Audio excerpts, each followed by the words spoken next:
강아지와 고양이 같은 동물을 키우고 계시나요?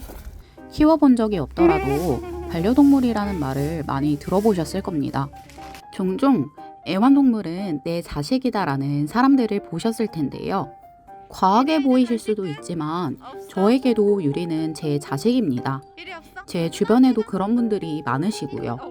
반려동물에게 애정을 주시는 분들은 그건 당연한 거 아니야? 라고 하실 만큼 자연스럽게 드는 생각일 수도 있는데요. 그러는 데에는 과학적인 근거가 있습니다. 오늘은 애완동물이 왜 동반자이고 자식인지 연구 결과와 과학적 근거를 통해 알려드리겠습니다. 뒷얘기부터 더빙 AI가 대신합니다. 반려견과 보호자의 관계는 엄마와 아기가 갖는 애착과 같다는 연구 결과가 있습니다. 애착의 특징 중 하나는 상대방을 서로 내 곁에 가까이 두고 싶어 하는 것입니다. 그리고 다른 연구에 따르면 반려견은 우리와 꼭 눈을 맞추거나 스킨십과 같은 상호작용을 하지 않더라도 사랑하는 우리의 곁에만 있으면 보상과 같은 시간, 즉 삶의 보람이 된다고 합니다. 보호자에게 애착이 강한 반려견은 보호자의 부드러운 음성 혹은 칭찬뿐만 아니라 평범한 말소리만 들어도 안락함을 느낍니다. 반려견이 보호자의 목소리를 들으면 스트레스 호르몬인 코르티솔 수치가 감소한다는 연구 결과도 있습니다. 반려견에게는 우리의 존재만으로도 행복이 될 수 있구나 라는 걸 알 수 있습니다. 그러면 내 반려견과 엄마 아이의 애착과 비슷한 관계가 되면, 즉 우리의 자식처럼 반려견을 소중하게 키우면 우리는 어떤 것을 경험할까요? 1949년 설립한 영국의 정신건강재단 멘탈 헬스 파운데이션에 따르면 반려동물을 돌보는 것은 여러 면의 정신건강에 도움이 된다고 합니다. 첫 번째, 인생의 동반자. 반려견을 돌보면서 우리는 이 아이들에게 필요한 존재가 됩니다. 누군가가 나를 원한다는 느낌은 안정감을 줍니다. 그래서 특히 노인이나 혼자 사는 사람들에게 좋은 동반자가 될 수 있습니다. 가끔 댓글에 걔가 자식이냐? 애나 낳아라. 걔가 남편이냐? 애완동물이지. 반려견이라는 말은 기가 찬다 라고 말씀하시는 분들이 계십니다. 처음에는 그런 분들을 이해할 수 없었는데 지금은 이해는 갑니다.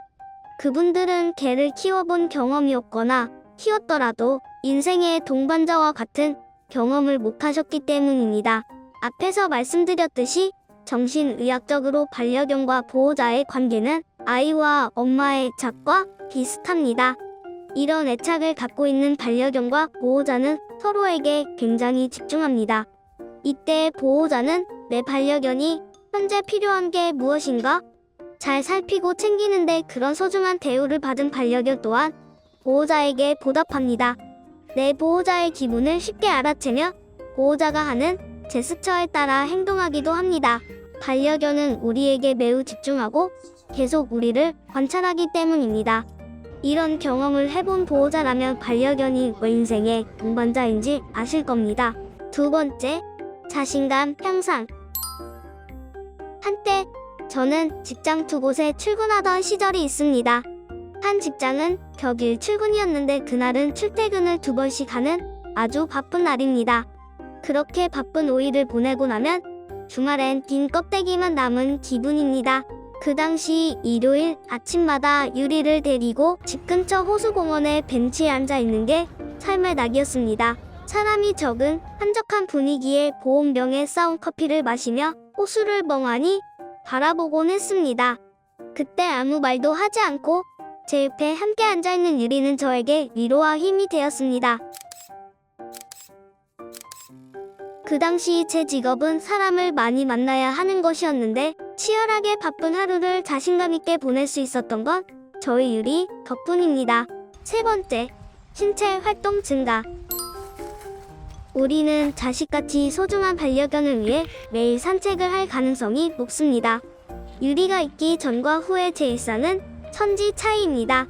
아마 유리가 없었다면 20, 30대인 저의 일상 중 시간을 내서 산책을 하는 일은 잘 없었을 것 같습니다.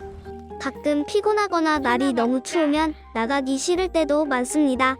그래도 유리 때문에 억지로라도 나가면 상쾌해지고 기분이 좋습니다. 유리는 산책 중 노이징을 많이 하는 편입니다.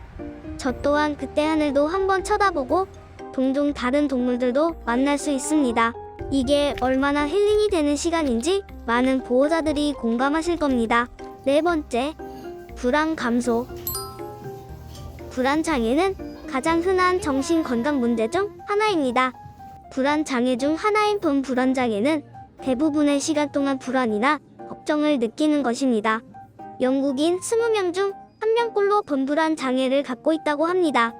저 역시 불안도가 꽤 높은 사람인데요. 12년을 유리와 함께하고도 불안한 감정이 여전한 걸 보면 반려견을 키우는 것이 근본적인 해결 방법은 아닌 것 같습니다. 하지만 불안 감소에 도움이 되는 건 느낍니다. 유리가 자고 있는 모습을 지켜보면 천사 같아 보이고 마냥 기분이 좋습니다. 유리를 쓰다듬을 땐 아주 따뜻하고 부드러운 게 역시 또 마냥 기분이 좋아집니다. 가끔 강아지 운동장에 가서 자유롭게 뛰는 모습을 보면 행복해지기까지 합니다. 적어도 이 순간엔 불안한 감정 같은 건 느낄 수 없습니다. 다섯 번째, 새로운 사람을 만나는 기회.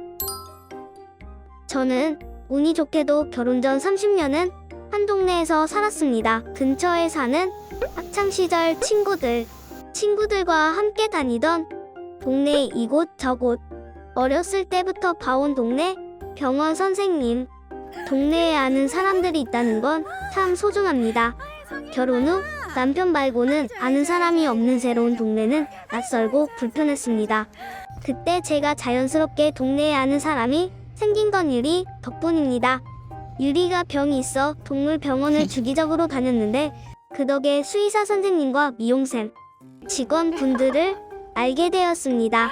제가 만난 분들이 특히 친절한 사람들이긴 합니다.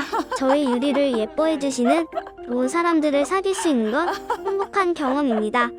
새로운 동네에 적응할 수 있는 기회도 되었고요. 동물병원에서 상주하는 예쁜 아이들을 만날 수 있는 것도 더. 여섯 번째, 규칙적인 생활. 저희 유리는 평생 하루 2번씩 공복에 심장약을 먹어야 합니다. 그리고 심장약을 먹고 1시간 후에야 아침밥을 먹을 수 있습니다. 그래서 저는 평일, 주말, 휴일할 것 없이 매일 아침과 저녁 같은 시간에 약을 먹이는 같은 행동을 합니다. 제 인생에 이렇게 규칙적인 삶을 살 수 있는 기회가 또 있을까 하는 생각을 합니다. 꼭 유리처럼 아프지 않고 건강해서 밥만 챙기더라도 비슷하실 겁니다. 혹여 2마리를 키우면 하루에 밥을 4그릇을 준비해야 할 겁니다. 3마리면 6그릇이고요. 사실 누군가의 인생 평생 동안 뒷바라지를 해야 하는 건 쉬운 일은 아닙니다. 힘들 때도 많습니다. 하지만 제 결정으로 데리고 왔기 때문에 어쩔 수 없는 것 같습니다. 누구를 탓하겠어요? 이런 스케줄에 매일 산책까지 하면 저절로 성실한 사람이 될 수밖에 없습니다. 장점이라면 다른 사람들보다 좀 더 건강하고 바른 생활을 하도록 강대적으로 환경이 조성이 됩니다. 그렇다면 보호자에게 엄마 아이의 애착과 같은 감정을 느끼는 반려견은 어떻게 행동할까요? 나의 반려견이 나와 유대감이 있는지 확인할 수 있는 체크리스트가 있습니다. 다음 항목을 보시고 내 반려견과의 유대감을 확인해 보세요. 1. 나와 눈을 잘 맞춘다. 2. 낯선 환경 혹은 산책을 할 때 나를 종종 확인한다. 3. 외출 후 돌아오면 반가워한다. 4. 평소 나와 있을 때 차분하고 편해 보인다. 이때 편안한 모습이란 약간 입을 벌리고 혀가 축 늘어지고 배를 문질러 달라고 몸을 뒤집으며 편안한 표정을 짓고 눈을 깜빡이며 꼬리를 흔드는 모습들입니다. 5. 나의 채취가 있는 물건을 좋아한다. 6. 나의 말에 집중하고 부르면 온다. 7.